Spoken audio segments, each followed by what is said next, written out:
So what did you think of My Blue Heaven? It's Steve Martin and Rick Moranis. What do you think? Fair enough. It's amazing and good, and I don't know why I hadn't seen it before. All right. So for those of you just joining us, welcome. This is You Want Me to Watch What? The podcast where we talk about movies one of us has seen, the other one hasn't. Between the two of us, we've seen literally dozens of films. Literally. Technically correct. Yeah, the best kind of correct. And this time we watched the 1990 Steve Martin and Rick Moranis buddy comedy. I say it's not a buddy cop. But not buddy cop, buddy comedy flick, My Blue Heaven, which is the unofficial sequel to Goodfellas. Yeah. And the spiritual end of the trilogy of Little Shop of Horrors and Parenthood. Oh, okay. Which also starred Steve Martin and Rick Moranis. So, in this movie, Steve Martin plays Vinnie Antonelli. He's a former mobster. He's recently going into the witness protection program. And Rick Moranis is Barney, who is his handler. Yep, FBI handler. FBI handler. This is a movie in which you have to acknowledge from the opening scene, nobody here is going to do their jobs right. Every single bit of this is just, you know what? This is a comedy made in the written in the 80s. Yep. And filmed for the 90s. Mm-hmm. So just ignore all of the people saying, this is a secret. He's in witness protection program, yelled in the hallways of the police department. Or just said out loud in the parking lot of the grocery store. Yep. So, but as it goes, as soon as Barney leaves Vinny and his wife Linda leaves him. She's like, nah, I'm out. I just stuck around so you could get a nicer house. Yep. So Vinny doesn't adjust too well and starts committing crimes pretty much the next day. Yeah, more or less. You know, steals a car, uses a price gun to get a whole bunch of meat at like 39 cents, I think it was. Yeah, super insanely cheap prices, even for the 90s. It was a nice trip down memory lane to, remember whenever we had to type in all that stuff manually at the grocery store. The little paper sticker gun. Yeah, ka-ching, the ka-ching, little ka-ching. paper sticker gun. It had a sound, you know? It was very satisfying. I imagine that entire scene came about because they saw someone, and Steve Martin just wanted to play with it. I would too. I believe it. So, well, having done this and stolen a car, Vinny gets arrested. Because of course he does. And herein we meet our ADA, our assistant district attorney, Joan Cusak. Well, Hannah. Known as Hannah Stubbs in the movie. And Hannah, she wants to throw the book at this guy. She's in a small, safe, middle-class town. She bored. She very bored. And she wants to throw the book at this guy, but she can't. He's got immunity, at least until after he's testified at the 2 trials he's supposed to testify to. Mm-hmm. Which leads to Barney coming in saying, you can't do it. The little hairs on the back of her neck sticking up. Yep. Indicating that she's interested. Apparently that's a thing. I missed that, Gene. I don't know. Okay. Oh, good to know. Right. Well, most of the time, if my hairs stand up on the back of my head, it's because I am scared. It's usually because I've touched the little metal static ball thing at the Magic House in St. Louis. Nice. St. Louis Magic House. It's a lot of fun. I recommend it.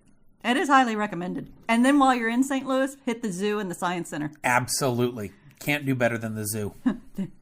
The Geek Cave podcast is not endorsed by St. Louis. No, but we endorse St. Louis. We do. Well, not officially. Unofficially. Mostly the Forest Park section. Yeah, Forest Park section. Also, at least one of their pro sports teams. I'll let you figure out which one. Hi, Darren. Well, over the course of this, near Thanksgiving, and Todd, Vinny, whose, new name is Todd. Vinny, he goes and he sees Miss Stubbs. He sees Hannah. He sees the DA out and about because it's near Thanksgiving. Everybody's doing some shopping. She has just had a run-in with her ex and it inadvertently killed her son's turtle. Mm-hmm. They don't show anything, but there was an audible gasp in the room, and I wasn't the one that made it. I was expecting the turtle to get lost or something. I was not expecting garbage disposal turtle. You got to be tough in the 90s. You got to be tough in the 90s. If you're going to watch a comedy, you got to expect a turtle's going to go in the garbage disposal. And to show quite so close. They didn't show like, it wasn't like Nightmare on Elm Street, with the bed. Johnny Depp. Johnny Depp. No, it's still a comedy. But still, it's like you hear the noise and you know that the turtle's actually safe. I didn't read. Was there in the credits no animals were harmed in the making of this? I don't recall seeing it. In the 90s, they probably didn't even have that particular... Man, that's worrisome there, is what that is. Anyway, so Vinny follows her into the pet store because she's going to pass off and get a different turtle, where he meets another ex-mobster. Yeah. Another dude who went into witness protection. Yeah. Played by, and I'm going to find it here, William Hickey. Mm-hmm. And William Hickey, he was like the Uncle Lewis in National Lampoon's Christmas Vacation. The guy who talks like this. Uh-huh. He was Dr. Finkelstein in Nightmare Before Christmas. That nasally voice that just kind of sits in the back of his throat. Mm-hmm. And just amazing character actor, and you know him as soon as you hear him. Oh, absolutely. So finds out that there's a lot of ex-mobsters in this town. At least a good dozen. A good dozen of them. And so once he's been introduced to that, then he finds out, the government stipend goes away as soon as you testify. Well, he was expecting that money just goes forever. I do a job, they pay me for the job forever. Mm-hmm. No, they just pay you for the job until the job is done. Mm-hmm. Then you're back on your own. And then they expect you to actually work. And Vinny says, there's enough of us. We ought to start, we ought to start working. We ought to start our own, we could have a crime spree. Yeah. Which they do. They start hijacking trucks. They start fencing stolen goods. It gets Vinny arrested again. Yep. But there was no search warrant. Mm-hmm. So he's let go on the technicality. And this is where we start getting a whole lot of that, it's not the meet cute. The meet cute was at the previous one, but you start seeing that, Barney and Hannah are going to end up together. Absolutely. They're sniping too much for it to not. Well, over the first trial to New York, Vinny runs away, gets a suit, convinces Barney to get a suit. $1,200 suit in 1990. I haven't put that in the calculator, but I bet it's a lot. It is a lot because he's very upset whenever, Vinny wrinkles it up. So, and Vinny takes Barney kind of out on the town. They dance, they meet some girls. Much to Barney's not wanting to. Mm-hmm. Barney has to chase him down a few times. Yeah. Until a couple of mobsters try to kill Vinny. And Barney saves him because that's his job. Yep. Effectively saves him. And both men feel a bit indebted to each other. For the purpose of the movie kind of way. Yeah. Barney's feeling, this guy's actually getting me back out of my shell. He just had his wife leave him too. Yeah. So lot of, ex-spouses at the beginning of this movie. So as they're going back from New York you skipped the trial. I skipped the trial. Which we find out Vinny is a very good witness. He is a good witness. He has been being charismatic throughout this entire movie, and you see it really well at the trial scene where it's not him just trying to put something over. he is a good witness. He has got the attention of the jury. He has got the sympathy of the jury. He's got a good head on his shoulders to know, oh, this is what the lawyer's doing, so I can counteract that. Yeah. Kind of thing. You're right. The trial scene there is a very good scene. And one that you don't expect to be good. You expect it to be a disaster. Yeah, well, because this guy's so much of what he does is a lie. Spouting up lie after lie after lie. Just any time that he's talking to people, it's like, you're most likely got, it's, bull crap coming out of your mouth. So, on the way back into witness protection, Vinny talks to Barney. He's like, there's no reason that you should be at war with the DA, with the assistant district attorney. Just make friends. Make peace, not war. That's one of my philosophies. And Vinny goes out of his way to basically arrange tickets to a Padres game for the DA and her 2 kids and Barney and himself. And they go to a game sitting the DA and his FBI handler right next to each other.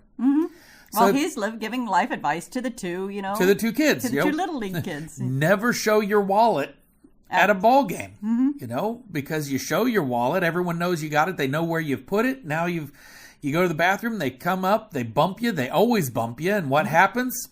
I've got your wallet, So never show your wallet at the at the ball game. And that does lead to Barney and Hannah having a bit of a romance, getting together. He invites her to a convention. They go, they spend the night together. Barney then throws her ex-husband out of the house violently. Well, he keeps barging in. The ex-husband keeps barging in saying, this is my house. I'm not going to knock to get into my own house. And I think it wasn't during that. It was during one of the dance scenes. But I said, Rick Moranis is every argument against needing a 6-foot tall man. Oh, yeah. He's...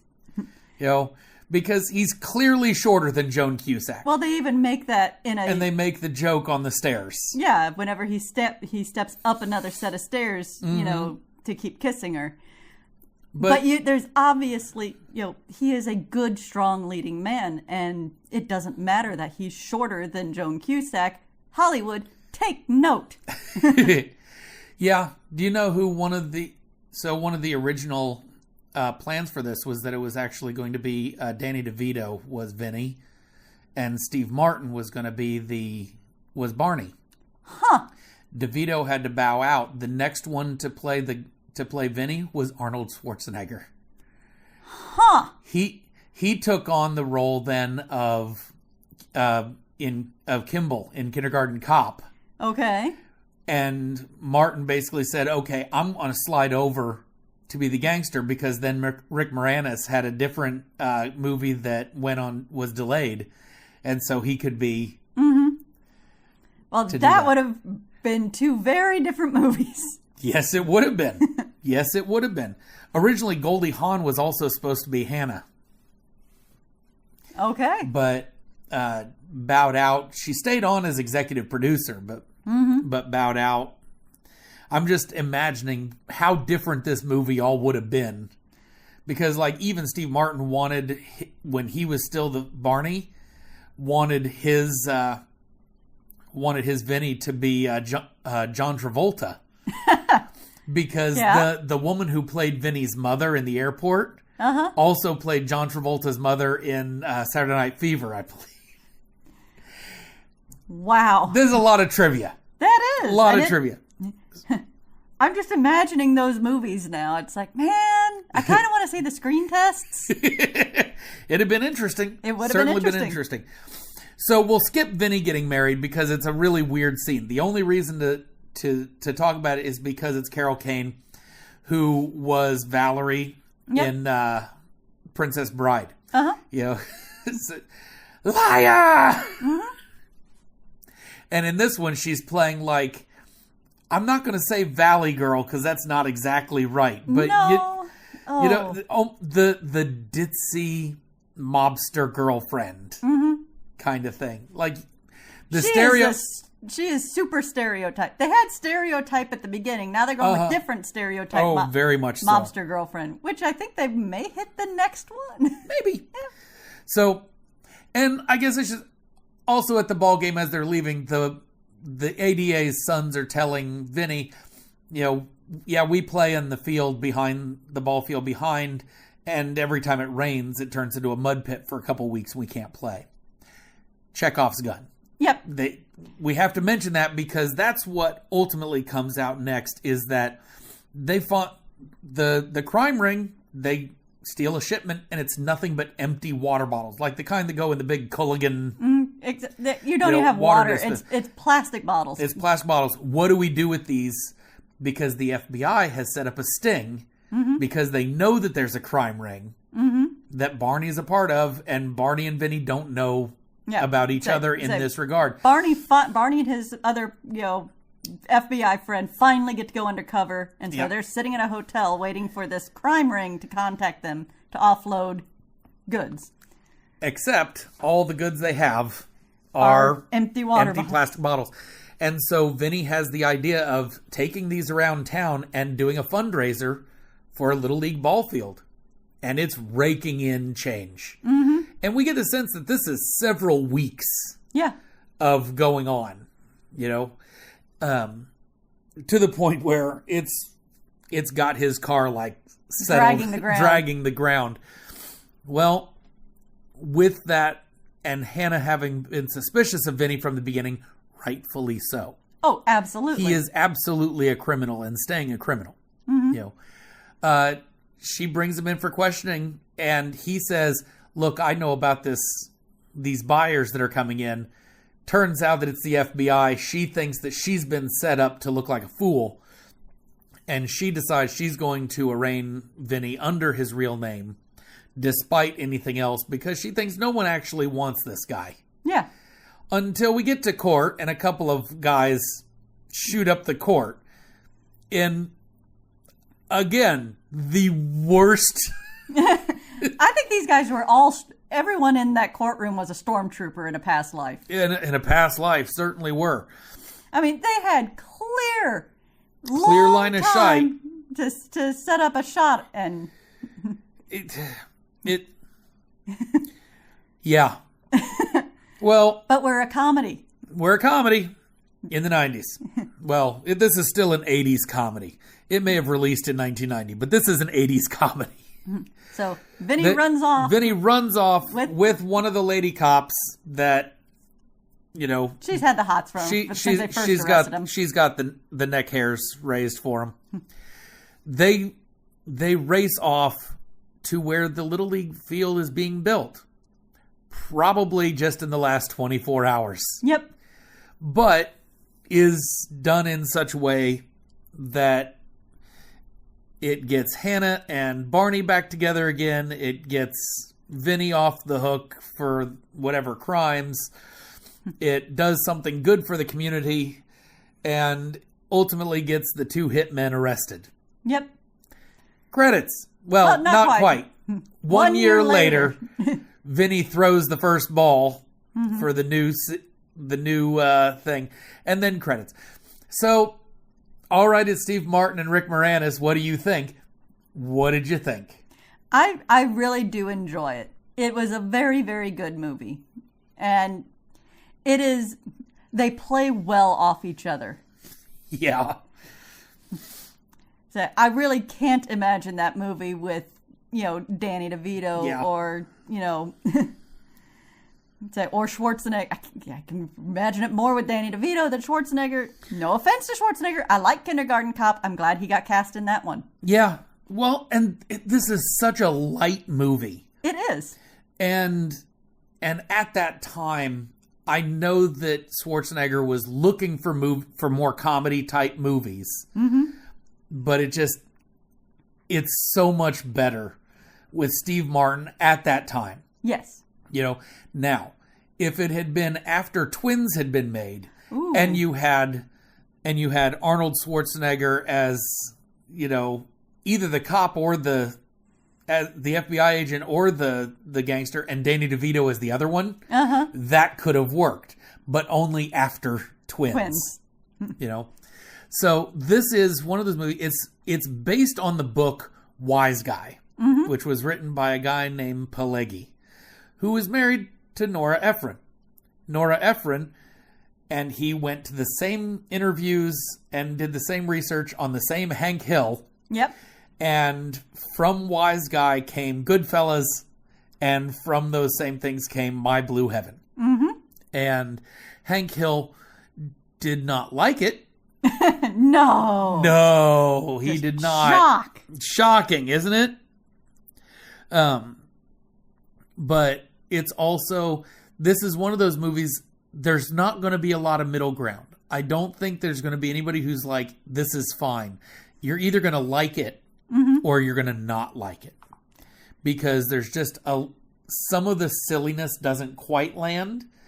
And especially if you're tired, don't watch this, because Steve Martin's Vinny is exhausting. Oh yeah, he is going a mile a minute. He is so charismatic, and lies trip out of him like water from a sieve. It is the way of it.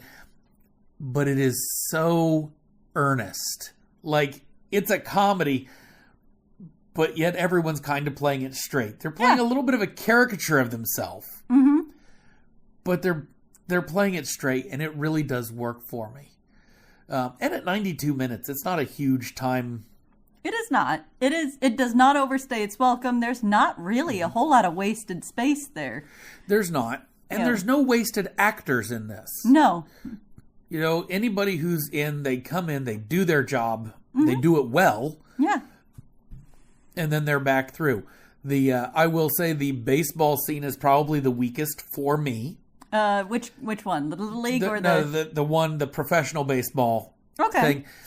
When they're leaving is fine. You know, but during the thing where they're showing them reacting to the game for like 5 minutes. Where I was singing the song and catching the ball and cheering and booing and passing the popcorn and eating hot dogs. Is like, okay, so you weren't allowed to film the Padres game that day, were you? That you were not. But you got to see a bunch of the old, stadium, Jumbotron. Well, yes. It would currently be called Jumbotron. Yeah. Animations. Yes. Those were nice. It was a nostalgia trip. Whole movie's a nostalgia trip. But this is a see it from me. I think that this is one of those movies. It didn't age super great, but it also didn't age poorly.